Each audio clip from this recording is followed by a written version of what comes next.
Hello दोस्तों, जय माता दी। मैं नीलम। आज मैं फिर जयंती माँ को हमारे बीच में लाई हूँ और आज हम कमला साधना के बारे में बात कर रहे हैं, ललिता साधना के बारे में बात करेंगे।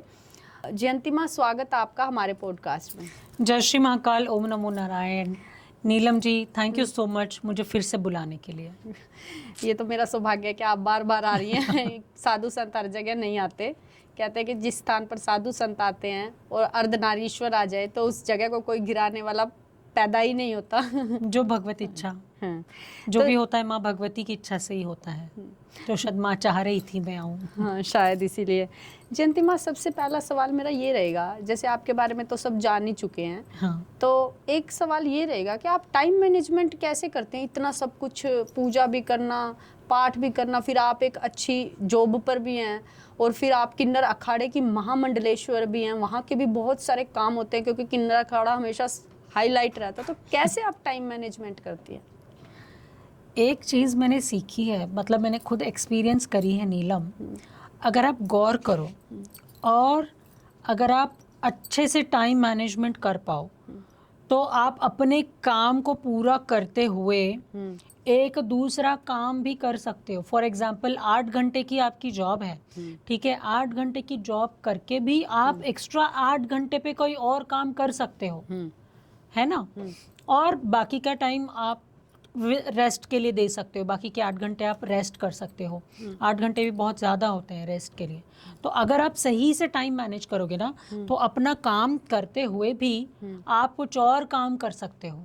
लेकिन उसके लिए एक शर्त है कि वो जो दूसरा काम आप करोगे वो आपका पैशन वाला होना चाहिए, मतलब आपका दिल जो करना चाहे, है ना। फॉर एग्जाम्पल, अगर आपको वीडियो बनाना अच्छा लगता है, जैसे आप पॉडकास्ट करते हो, ठीक है, मुझे भी अच्छा लगता है। आपने मेरा इंस्टाग्राम देखा ही होगा, मैं फ़नी वीडियोस वगैरह बनाती हूँ। मुझे एक्टिंग का थोड़ा शौक है, तो कभी कभी मैं वो सब भी कर लेती हूँ। तो अगर आप चाहो, मन जो आपका करने का, आपका जो पैशन होता है, तो आप अपना काम करते हुए भी आप एक दूसरा काम, फुल फ्लेज्ड काम, 8 घंटे का पूरा दूसरा काम पिकअप कर सकते हो। लेकिन आपको उतना ही समय उसको देना चाहिए, समय व्यर्थ नहीं करना चाहिए। इसका मैं एक एग्जांपल देती हूँ। मैंने कॉल करके आपको बोला कि मैं 1 घंटे में पहुँचने वाली हूँ, ठीक है। तो वो 1 घंटे में आप समझो वीडियोस देख रही हो, इंस्टाग्राम चला रही हो, स्क्रॉल कर रही हो। मैं आ गई 1 घंटे के बाद, फिर हम लोग ये पॉडकास्ट कर रहे हैं, डिस्कशन कर रहे हैं, ठीक है। 6 महीने के बाद क्या आपको याद रहेगा हमने क्या बात करी है?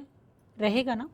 आपको याद रहेगा कि हमने क्या बात करी थी, लेकिन आपको ये याद नहीं रहा था कि आपने उस दिन कौन सी रील देखी थी, क्योंकि वो जो 1 घंटा आपने टाइम उसमें लगाया वो आपका इंटरेस्ट नहीं था, आपने बस टाइम पास करने के लिए वो वीडियोस देखी, तो वो आपको याद नहीं रहेगा। लेकिन जो हम लोग ये बैठे हैं, दिस इज योर इंटरेस्ट, है ना, दिस इज योर पैशन। तो हम जो बात करते हैं वो आपको 2 साल के बाद भी याद रहेगा कि उस दिन जयंती माँ ने ये बोला था, है ना। तो वही मैं कह रही हूँ, अगर आप सही तरीके से टाइम मैनेज करोगे, आप अपने पैशन को अच्छी तरह से फॉलो करोगे, तो एक प्रोफेशनल पूरा आप फुल फ्लेज्ड काम कर सकते हो। उससे हट के आप अपने पैशन वाला काम भी फुल फ्लेज्ड कर सकते हो। तो मेरा प्रोफेशन तो है जो मैं अपना जॉब वगैरह करती हूँ, उससे हट के मेरा पैशन है वीडियो बनाना, है ना, कंटेंट क्रिएट करना। मैं भी थोड़ी बहुत ज्ञान की वीडियोस बना लेती हूँ, है ना। तो इंस्टाग्राम पे मैं वीडियोस डालती रहती हूँ, तो ये चलता ही है। अखाड़े की भी जिम्मेदारी है, तो जितना हो सके मैं मेरी गुरु की सेवा कर लेती हूँ, उनके साथ जहाँ भी जाना होता है तो आना जाना, उनकी सेवा करना, उनके साथ रहना, वो समय बिताना, वो भी मेरे लिए मेरा पैशन ही है ना। जैसे हमारे पास बोला गया है, गुरु ब्रह्मा गुरु विष्णु गुरु देवो महेश्वरा गुरु साक्षात परब्रह्मा तस्मै श्री गुरुवे नमः। तो गुरु ही सब कुछ है, गुरु ही ब्रह्मा है, गुरु ही विष्णु है। तो अगर ऐसे गुरु की सेवा कर लो आप, तो आपको भगवान की सेवा भी मिल जाती है ना। वही पुण्य आपको मिल जाता है जो अपने भगवान की सेवा में मिलता है। उससे हटके मेरी पूजा पाठ साधनाएं ये सब कुछ चलती ही हैं।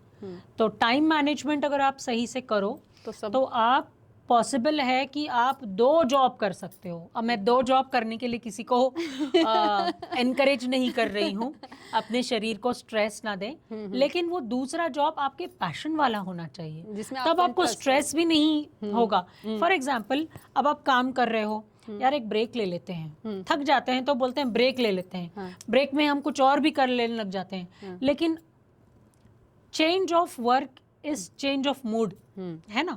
आप अपने पैशन वाला कुछ काम करो, वो भी आपके लिए एक ब्रेक ही होगा, आपका काम भी हो जाएगा, है ना, आपको ब्रेक भी मिल जाएगा। सही तो कहा। टाइम वेस्ट करने से अच्छा है कुछ प्रोडक्टिव करो।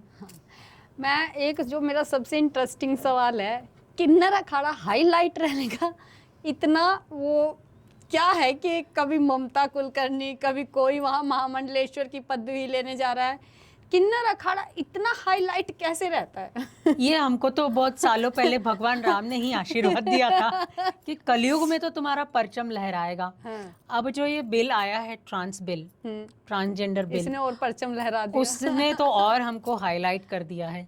तो वो भगवान राम का ये आशीर्वाद है, हम जहाँ भी जाते हैं हम हाईलाइट हो जाते हैं। कभी कुछ होता है, कभी कुछ, तो चलती रहती हैं कंट्रोवर्सीज। ललिता साधना के बारे में बताइए थोड़ा सा कि ललिता हाँ। साधना कैसे करनी चाहिए और क्या है ललिता साधना? मैं आपको ये बोलूँगी कि माँ ललिता इस ब्रह्मांड की अधिष्ठात्री हैं।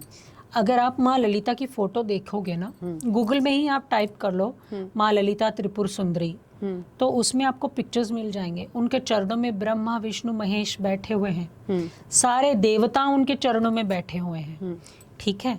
तो इस ब्रह्मांड की सबसे बड़ी शक्ति है माँ ललिता त्रिपुर सुंदरी। उनसे ही माँ लक्ष्मी, माँ सरस्वती, माँ काली, सारी शक्तियाँ उनसे ही उत्पन्न हुई हैं। 10 महाविद्या उनसे ही उत्पन्न हुई हैं। श्री ललिता सहस्त्र नाम मतलब उनके 1000 नाम। जो ललिता सहस्त्र नाम है उसमें ये बोला गया है कि उनके नाखूनों से विष्णु जी के 10 अवतार निकले हैं। अच्छा। हाँ, उनके नखों से। तो आप सोचो इतनी बड़ी शक्ति है वो।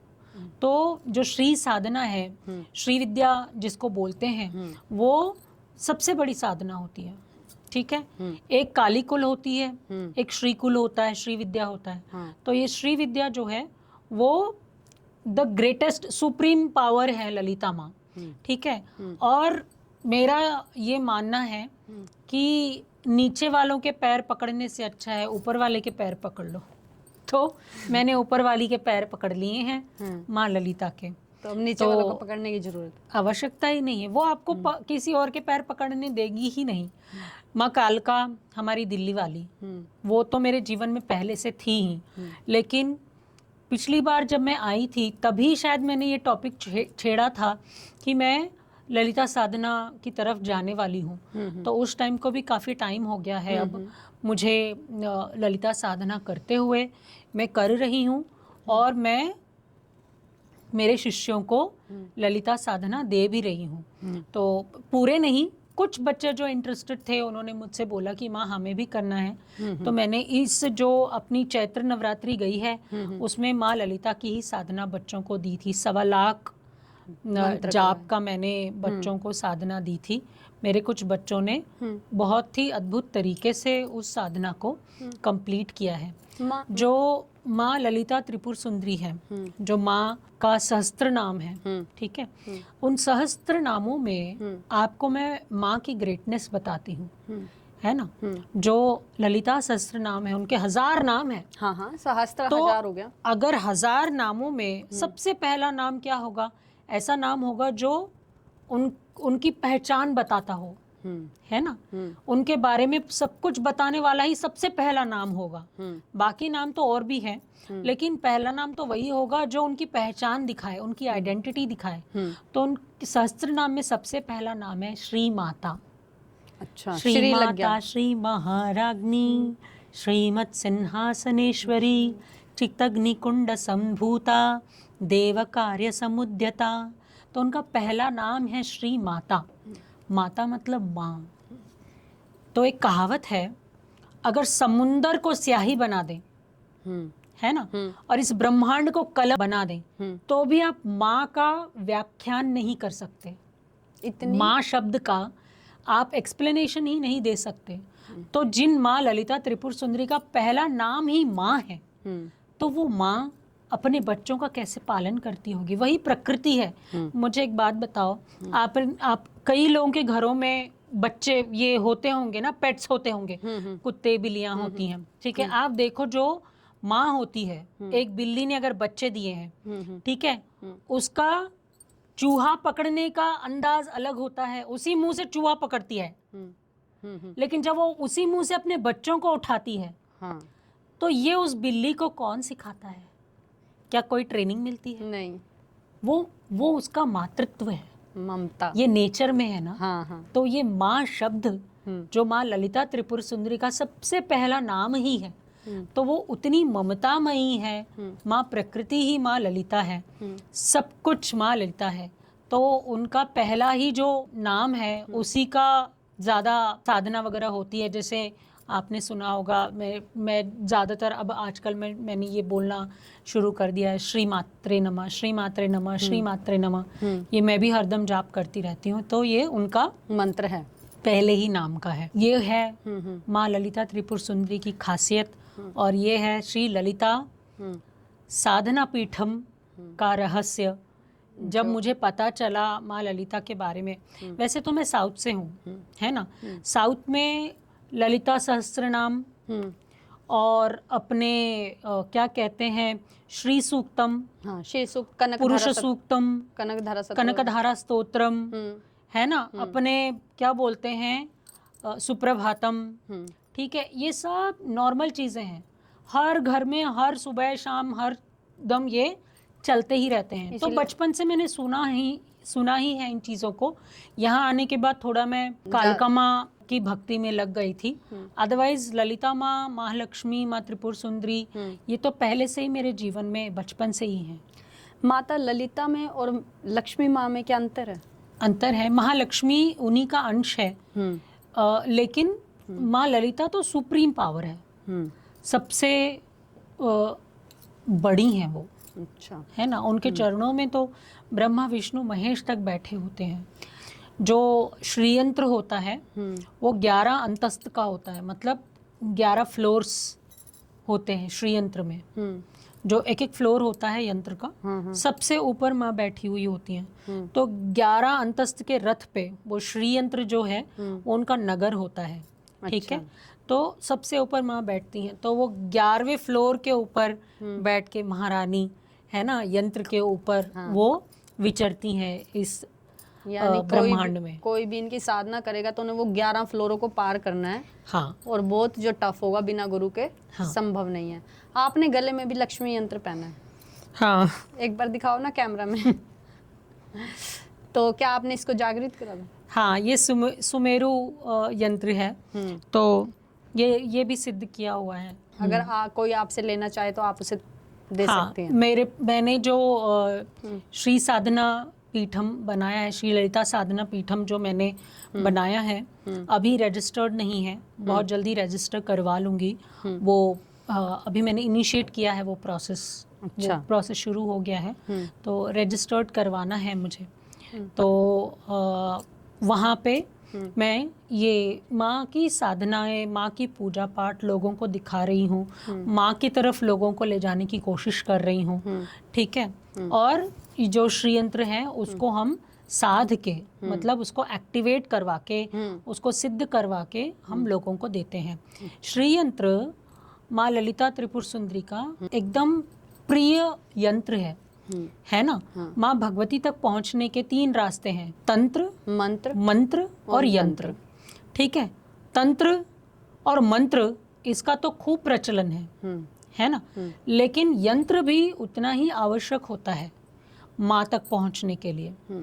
तो अगर आप श्री यंत्र को अपने घर में रखो, खास करके अगर उसको सिद्ध करके रखा जाए, तो वो धन, ऐश्वर्य, वैभव और बहुत सारी चीज़ों को, पॉजिटिव चीज़ों को अट्रैक्ट करता है और नेगेटिविटी को दूर करता है। ललिता साधना जब हम करते हैं तो क्या इससे सिर्फ धन ही आता है या आध्यात्मिक कारण भी आता है इसका? धन तो खैर सेकेंडरी है। देखो, माँ ललिता जो है, जैसे मैंने बताया, महालक्ष्मी माँ ललिता की अंश है, ठीक है। जब आप माँ ललिता को पूजते हैं तो उनके पीछे पीछे माँ लक्ष्मी तो आती ही है।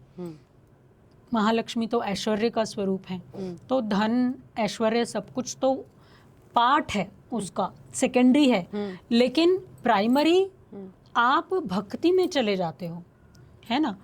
आपको सब कुछ मिल जाता है अपने आप, बिना मांगे ही आपको मिल जाता है, लेकिन वो बाय देन आप ऐसी स्टेज पे चले जाते हो जब आपको इन सब चीज़ों का कुछ जरूरत मतलब ही नहीं दिखेगा कि ये सब तो व्यर्थ है। इस साधना को करते समय साधक को किन किन बातों का आप ज़्यादातर बताते हो कि ध्यान रखें? हाँ, ब्रह्मचर्य का पालन करना आवश्यक होता है, सात्विक भोजन करना है, लहसुन प्याज, वही सात्विक तो बिना प्याज लहसुन का ही होता है, सात्विक भोजन, ब्रह्मचर्य का पालन, साफ सुथरा थोड़ा हाइजीन मेंटेन करना आवश्यक होता है, क्योंकि जैसे आप पता है दिवाली में जब माँ लक्ष्मी की पूजा करते हैं तो हम सारा घर साफ करते हैं, है ना, जाले हटाते हैं, पर्दे धोते हैं, सब कुछ साफ सफाई करते हैं। तो माँ को साफ सफाई अत्यंत प्रिय है ना। तो हाइजीन मेंटेन करें खुद के लिए भी और अपने घर के लिए भी, तो वो अपने आप ही घर में पॉजिटिविटी आ जाती है। जब आपने ये साधना करी तो कोई ऐसा अनुभव हुआ कि हाँ लगा आपको कि माँ आपके समक्ष आ चुकी हैं इस वक्त? नहीं, माँ का साक्षात्कार तो खैर जन्मों जन्मों का वो होता है। जो हमारे सनातन धर्म में अगर आप देखो, हमारे सनातनियों का सबसे बेस एक ग्रंथ है श्रीमद् भागवत, और श्रीमद् भागवत में भी बताया गया है कि इन मनुष्यों के कई जन्म होते हैं, हाँ, है ना, पुनर्जन्म होता है, ये के सब बारे कुछ में होता बताया है। गया है। जन्मों से जो चलता है आपका, आपकी भक्ति ही होती है। तो इस जन्म में अगर आप एक भगत हो, एक साधक हो, ठीक है, वो भक्ति का फल और वो लगन आपके अगले जन्म में भी आपके साथ चलता है। अगर आप देखो, दो छोटे बच्चे होते हैं, ठीक है, एक छोटा सा ही बच्चा होता है, एक देखो कुछ बच्चे अगर आपने गौर किया होगा छोटे से ही होते हैं, 3-4 साल के ही होंगे, लेकिन वो माचिस लेके छोटे छोटे जो कीड़े होते हैं, चींटी होती है, उसको जलाना, उनको मारना, ऐसे काम करता है एक बच्चा। और दूसरी तरफ एक और बच्चा भी है, वही 3-4 साल का ही बच्चा है, लेकिन वो पूजा पाठ करना, भक्ति करना, ये सब तो ये गुण होते हैं जो पिछले जन्म से उनके अंदर आते हैं, बच्चों में आते हैं, लोगों में आते हैं। तो ये भक्ति जन्मों से आपके साथ होती है। तो कई जन्मों की भक्ति के बाद शायद माँ भगवती का साक्षात्कार होता होगा। लेकिन मुझे एक चीज़ तो लगता है, साक्षात्कार तो खैर अलग बहुत लेवल की बात है, उस लेवल तक तो शायद मैं जा पाऊंगी नहीं पता, लेकिन हाँ, माँ मेरे आसपास है, इसका आभास ज़रूर होता है। क्या होता है अनुभव? अनुभव तो मतलब बहुत होते होता हैं, है? ऐसे लगता है कि आपके साथ ही बैठा है कोई, माँ साथ में बैठी है, सामने ही बैठी है, ऐसा फील होता है। मैंने सुना था फूलों की खुशबू आनी शुरू हो जाती है। वो तो आपके घर में आती है। अब मैं तो बहुत टाइम से इस चीज़ को फील करती हूँ। मेरे घर पे भी जो आता है, उन लोगों ने भी मुझे बहुत बार बोला है कि पायल की आवाज़ आती है घर में, अगर आप रात में रुकते हो तो। जैसे मेरे पास रात में हर किसी को रुकना अलाउड नहीं है, तो क्योंकि मेरा अपना घर है, घर से ही मैं सब कुछ करती हूँ, तो मैं हर किसी को घर पे रोकती नहीं हूँ, मेरे शिष्य ही रुकते हैं।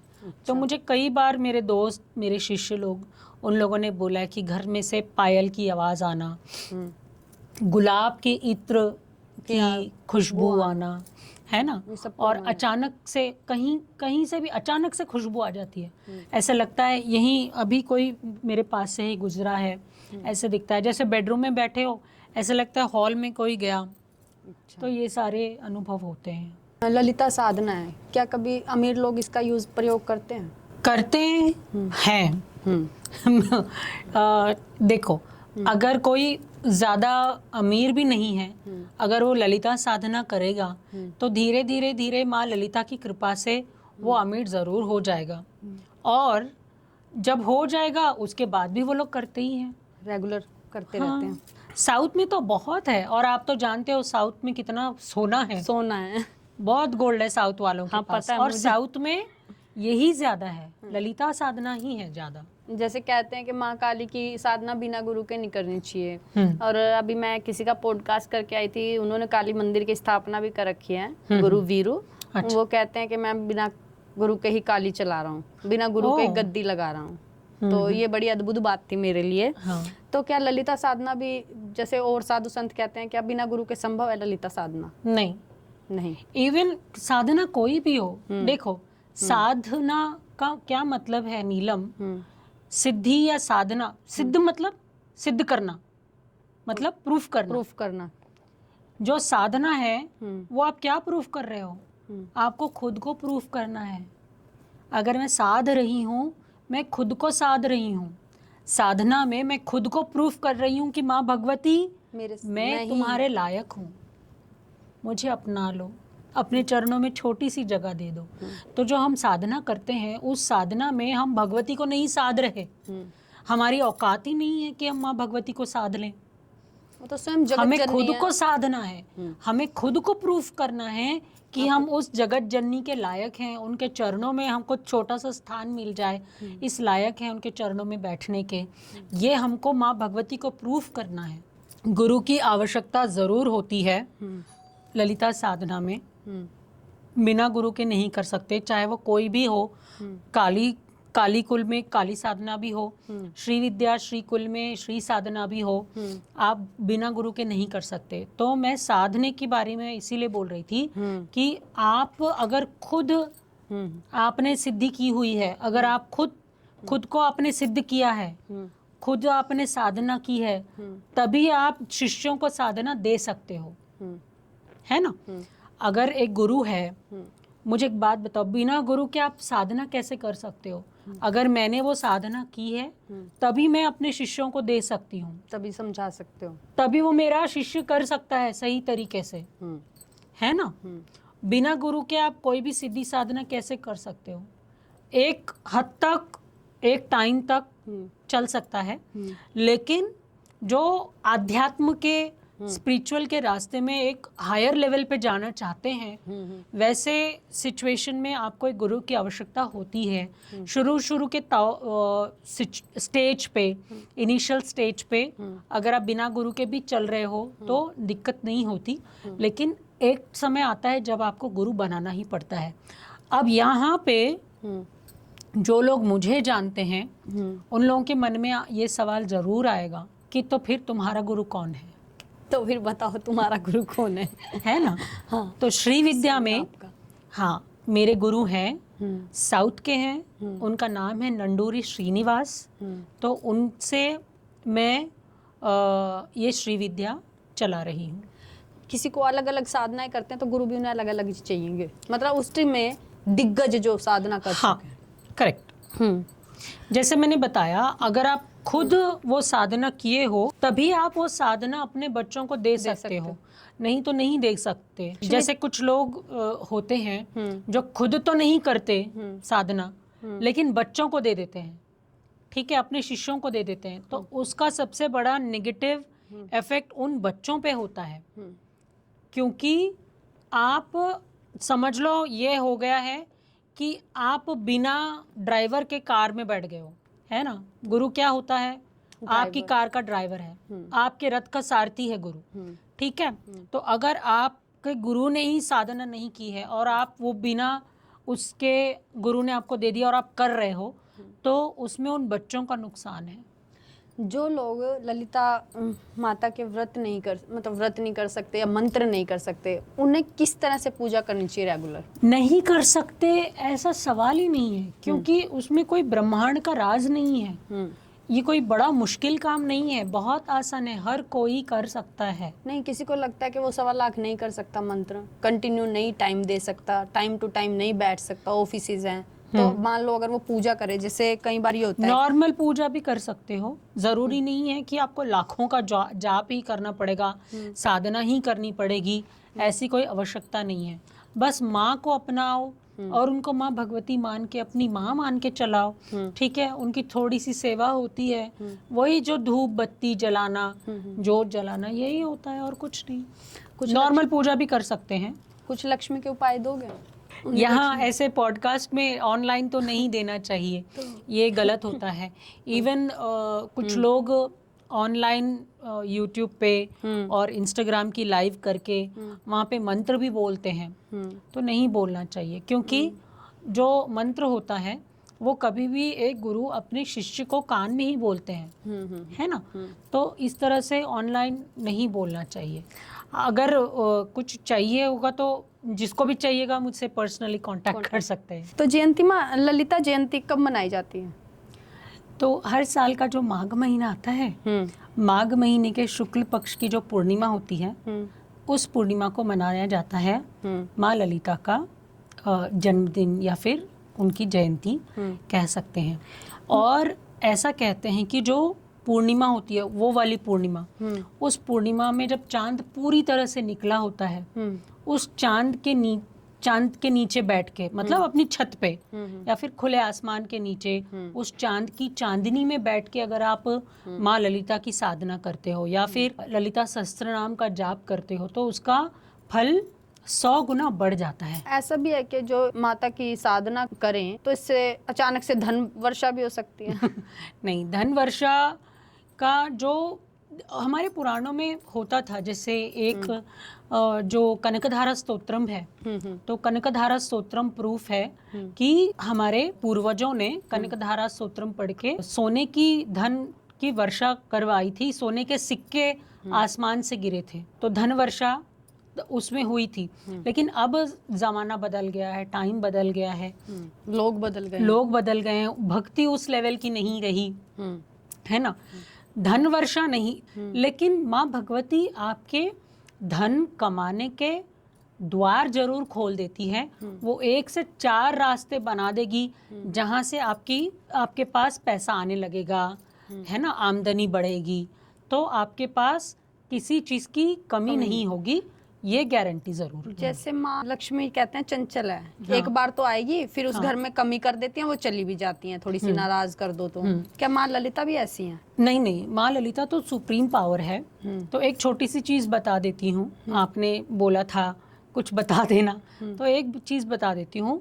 जब समुद्र मंथन हुआ था तो उसी में से माँ लक्ष्मी प्रकट हुई थी, तो विष्णु जी ने उनको अपने वाम भाग में स्वीकार कर लिया था। लेकिन उसी समुद्र मंथन से मोती निकले थे, कौड़ियाँ निकली थी, है ना, तो शंख निकला था, विष निकला था, है ना। तो ये कुछ चीज़ें माँ लक्ष्मी को बहुत प्रिय हैं। जहाँ लॉकर में आप महालक्ष्मी का विग्रह रखते हो, जैसे हम ऐसा साउथ का ये प्रचलन है, तो मेरे पास भी है ऑब्वियसली। माँ लक्ष्मी और लक्ष्मी गणेश जी चांदी के विग्रह लॉकर में रखे हुए हैं, तो उनके साथ आप मोती रखें, कौड़ियाँ रखें, शंख रखें, है ना, और क्या कहते हैं, साबुत धनिया, जो धनिया साबुत धनिया होता है, उसको चांदी की कटोरी में रख के माँ के पास रखना चाहिए। और एक आईना जरूर रखना, हाँ, माँ के पास इस तरीके से वो आईना रखें कि उस आईने में माँ का प्रतिबिंब नजर आए, माँ का चेहरा, माँ उसमें खुद को देखती रहे हरदम। अच्छा। तो अगर आप ये सब चीज़ें लॉकर में माँ के साथ रखते हो तो लक्ष्मी आपका घर कभी छोड़ के नहीं जाएगी। अच्छा।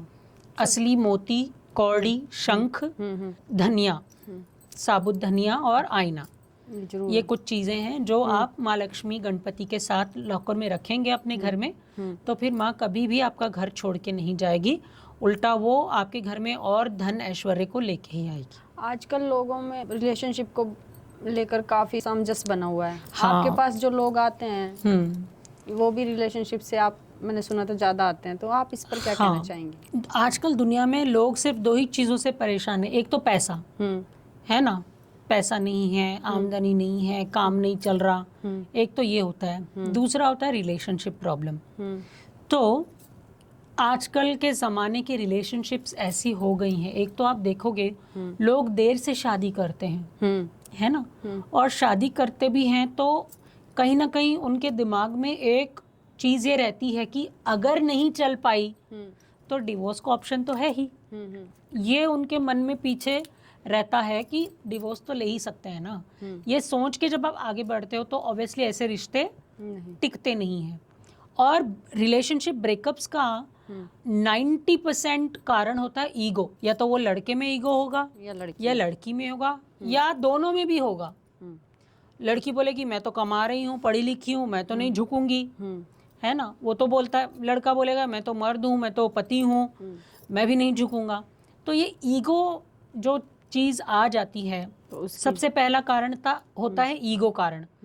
दूसरा कारण ये होता है, और मैं ये दोनों की भी वजह बताऊंगी।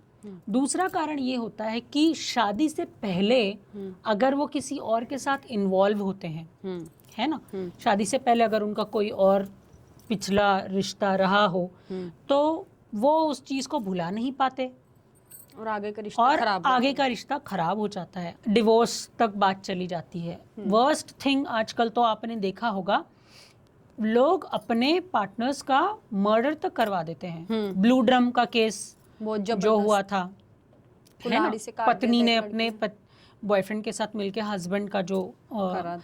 हत्या कर दी थी। तो ऐसे केसेस तक हो गए। अब इन दोनों का भी जो ईगो प्रॉब्लम है और जो ये रिलेशनशिप का प्रॉब्लम है, इसका कारण ये है, आप कुछ पीछे चले जाओ। मेरी मम्मी की शादी हुई थी जब मेरी मम्मी थी होंगी 15 साल, 15-16 साल की एज में मेरी मम्मी की शादी हो गई थी। ठीक है, तो उस ज़माने में शादियाँ थोड़ा जल्दी हो जाती थी। अगर उससे भी और थोड़ा पीछे जाएं, फॉर एग्जांपल मेरी नानी की शादी तो शायद 10-12 साल में ही हो गई थी। तो पहले के ज़माने में शादियाँ जल्दी हो जाती थी। अभी तो खैर बाल विवाह बंद है, इलीगल है, पर शादी देर में होने से बैड इफेक्ट भी तो आ रहे हैं। हाँ, मैं वही समझाने की कोशिश कर रही हूँ। अगर आप देखो, एक 7-8 साल का बच्चा, ठीक है, अपने पड़ोस के 7-8 साल के बच्चे के साथ खेल रहा है, खेलते खेलते उन लोगों में लड़ाई हो जाती है। लड़ाई होने के बाद दोनों लड़ते हैं, अगली शाम अगले दिन, ठीक है, वो बाहर आता है घर से खेलने के लिए, अपने दोस्त को बोलता आजा रे, चल हम दोनों मिलके खेलते हैं। वो लोग फिर से मिल जाते हैं, है ना। तो वो जो बचपन में जो रिश्ते जुड़ते हैं उसमें ईगो नहीं होता। फॉर एग्जाम्पल, एक 25-30 साल की औरत अपनी पड़ोसन से अगर लड़े, वो जाएगी नहीं उसके पास, फिर वो जीवन में कभी उससे बात नहीं करेगी, क्योंकि वहाँ पे ईगो क्लैश आ जाता है। तो हमारे पूर्वज जो छोटे छोटे बच्चों की पहले ही शादी करवा देते थे, उसका कारण यही होता था कि आगे जाके कोई दिक्कत ना हो, और होती ईगो रिश्ते चल रहे पैदा होने से पहले ही वो लोग आज लड़ भी लेते तो कल फिर से एक दूसरे से मिल जाते थे, प्रॉब्लम नहीं होती थी, क्योंकि बचपन से ही साथ रहते हैं। जो नींव बचपन से ही पड़ जाती है रिश्ते की, तो वो रिश्ते टूटते नहीं हैं, है ना। लेकिन आजकल आप देखो, शादियां बहुत लेट होती हैं। 25 साल 30 साल में आने के बाद लोग शादी करते हैं, अपना करियर जमा लेते हैं, मेरी नौकरी, मेरा घर, मेरा कार, मेरी प्रॉपर्टी, मेरा सब तो कुछ। ये मधु कैटव आ गए हैं जब लोगों के जीवन में। मधु कैटव आपको पता है, 2 राक्षस थे। हाँ जी, पता मुझे, विष्णु के कर्ण से निकले थे। हाँ, ये मॉडर्न जमाने के मधु कैटव है, मैं और मेरा। मैं, मधु मतलब मीठा, शहद। इंसान के लिए मीठा क्या है, शहद क्या है, मैं मतलब सेल्फिशनेस। मैं और मेरा, मेरी नौकरी, मेरा घर, मेरी प्रॉपर्टी। तो ये मधु कैटव जो आ जाते हैं जब मनुष्य के जीवन में, वो सब कुछ खराब कर देते हैं। इसीलिए आज हमारा रिलेशनशिप इतना और जब बचपन में ही शादियां कर देते थे पहले के ज़माने में, तो उस टाइम पे जो ये फिजिकल अट्रैक्शन वाली चीज़ होती है, जो आजकल हो रही है, हाँ, वो होने से ही पहले जनरली 12-13 साल वो एज होती है जब फिजिकल अट्रैक्शन होती है लड़के लड़कियों के बीच में। तब उससे पहले ही या फिर उसके आसपास ही अगर शादी हो जाए तो और दूसरे व्यक्ति पे ध्यान ही नहीं जाता है, उन्हें पार्टनर मिल जाता था, है ना। तो इसीलिए हमारे देश में डिवोर्स नाम का कोई शब्द ही नहीं है, जो अब आ गया। सनातन सनातन धर्म में डिवोर्स को हिंदी में क्या बोलते हैं? सनातन धर्म में डिवोर्स है ही नहीं, क्योंकि ऐसा कॉन्सेप्ट है हमारी शादी का, कि जिससे सनातन ये सब धर्म कुछ की होता है। शादी का कॉन्सेप्ट ही ऐसा है कि वो कभी टूटती ही नहीं है। लेकिन आजकल के ज़माने में ईगो हो गया है लोगों के बीच में, तो वहाँ से ही प्रॉब्लम शुरू होती है। माता ललिता का अवतार क्यों हुआ? जो भंडासुर है, जब भंडासुर नाम का राक्षस आ गया था हमारी दुनिया में और देवताओं को, मनुष्यों को, ऋषियों को, मुनियों को, सबको उसने परेशान कर दिया था, तो उसका वध करने के लिए माँ ललिता त्रिपुर सुंदरी का आह्वान हुआ। तो ये जो ललिता सहस्त्र नाम है, तो ये सहस्त्र नाम माँ को प्रकट करने के लिए सारे देवताओं ने मिलके एक बहुत बड़ा हवन किया था। चिदग्निकुंड संभूता देव कार्य समुद्यता, देवों का कार्य करने के लिए चिदग्निकुंड से, अग्नि के कुंड से प्रकट हुई थी माँ। अच्छा। तो ये जो देवताओं का कार्य था उस भंडासुर का वध करना, उन देवताओं ने सबने मिलके हवन किया। अग्निकुंड से माँ भगवती ललिता त्रिपुर सुंदरी का प्राकट्य हुआ। वो आई, भंडासुर का वध किया। क्योंकि भंडासुर ने क्या किया था, अगर आपको पता हो, हमारे कामदेव की जब मृत्यु हो गई थी, ये कहानी आपको पता है कि भगवान शिव तपस्या में बैठे हुए होते हैं। हाँ, और कामदेव उन पे तीर चलाते हैं और फिर उनको भस्म कर देते तो हैं। भगवान शिव अपने तीसरी आंख से उनको देखते हैं तो वो भस्म हो जाते देते हैं। उस भस्मी से ही भंडासुर निकला है। अच्छा। तो कामदेव डिजायर, काम मतलब सेक्स नहीं है। जो काम सूत्र से लोग समझते हैं काम का मतलब सेक्स, नहीं, काम का मतलब होता है किसी भी तरह का डिजायर, इच्छा, आशा, है ना, वो होता है काम। तो कामदेव का ऑपोजिट, डिजायर का ऑपोजिट, मतलब किसी को किसी पे इंटरेस्ट ही नहीं था। जब भंडासुर निकला उस राख से, भंडासुर जब निकला तो मर्द और औरतों में एक दूसरे में अट्रैक्शन खत्म हो गया, सृष्टि रुक गई, सृष्टि का सृजन होना बंद हो गया, है ना। सृष्टि का सृजन होना मतलब बच्चे पैदा होने, ये सब उत्पत्ति होनी बंद हो गई। उत्पत्ति और सृष्टि सिर्फ पुरुष और स्त्री से ही नहीं है, प्रकृति है, जानवर, प्लांट है, पेड़ पौधे, पूरी सृष्टि ही रुक गई थी भंडासुर के आने के बाद। तो उसको मारने के लिए माँ ललिता त्रिपुर सुंदरी का प्राकट्य हुआ। अच्छा। जो माँ ललिता है, अंत में आप माँ ललिता से जुड़े मंत्र, यंत्र और तंत्र के साथ साथ पूजा का विधान भी बता दें। आपके चैनल के माध्यम से मैं ये बोलना चाहूँगी कि मैंने माँ ललिता साधना पीठम स्टार्ट किया है, ठीक है। वहाँ पर मैं लोगों को माँ ललिता की तरफ लोगों को लेके जाती हूँ, ठीक है।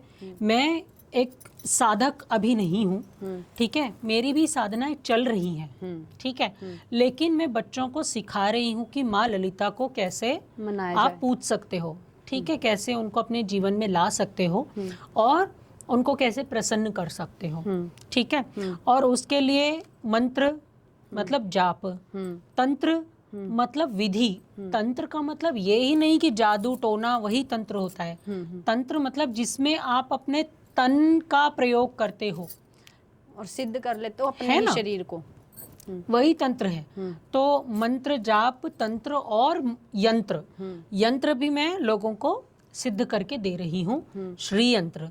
अब मैंने कुछ दिन पहले देखा कि जब मैंने यंत्र सिद्ध करके देना शुरू किया, वहाँ से कुछ लोग भी अब यंत्र सिद्ध करने लगे हैं। कभी जीवन में यंत्र ही सिद्ध नहीं किया, अब मेरा देख के अब दूसरे लोग भी कर रहे हैं। चलो कर रहे हैं तो कर रहे हैं, अच्छी बात है, करो, सब कुछ ही कर रहे हो, कुछ एक तो छोड़ दो। भगवान के लिए पूरा मेन्यू कार्ड बना रखा है कि हम ये भी करेंगे, फलाना ढिमकाना सब करेंगे, करो। तो मेरा कहने का मतलब ये है कि अगर आपको माँ ललिता, श्री विद्या से रिलेटेड कुछ भी डाउट है तो आप श्री साधना पीठम आ सकते हैं, मेरे से कांटेक्ट कर सकते हैं। और ठीक है, मैं भी सीख रही हूँ, मैं ये नहीं कह रही कि मैं जीनियस हूँ, मुझे सब कुछ आता है, मेरी भी पढ़ाई कह सकते हो, लर्निंग इज़ नेवर एंडिंग, है ना, सीखना कभी जीवन में ख़त्म नहीं होता। तो मैं भी सीख रही हूँ और मैं साथ में मेरे बच्चों को सिखा भी रही हूँ। तो अगर आपको माँ ललिता से रिलेटेड कोई भी डाउट हो, यंत्र, तंत्र और मंत्र, ये तीनों भी चीज़ें आपको ललिता साधना पीठम से प्राप्त हो सकती हैं। आप मेरे इंस्टाग्राम पे मुझे फॉलो करके मुझे कांटेक्ट कर सकते हैं, मुझे डीएम कर सकते हैं। तो माँ जयंती ने बताया कि ललिता साधना कैसे होती है। ललिता साधना बिना गुरु के या कोई भी साधना करना ठीक नहीं है, क्योंकि कोई भी साधना सिर्फ पॉजिटिविटी नहीं, नेगेटिविटी भी लेकर आ सकती है। कुछ ऐसी शक्तियाँ भी ला सकती हैं जो आप और आपके परिवार के लिए हार्म हो सकती हैं। एक गुरु से ज्ञान प्राप्त करना, जैसे आप मान लो मैथ करो, इंग्लिश करो, तो गुरु का ज्ञान होना जरूरी होता है, हम अटक जाते हैं। उसी तरह एक जीते जागते गुरु का भी सामने होना बहुत जरूरी है। अगर आप ललिता साधना यानी माँ षोडशी साधना करना चाहते हैं, जो षोडशी की देवी हैं, लक्ष्मी की तरह ही इनकी साधना है, धन से संबंधित है, अगर आप करना चाहते हैं तो इन्हें ज़रूर कांटेक्ट करें, DM करें इनके इंस्टाग्राम में जाके। मिलते हैं आपको नेक्स्ट पॉडकास्ट में। जय माता।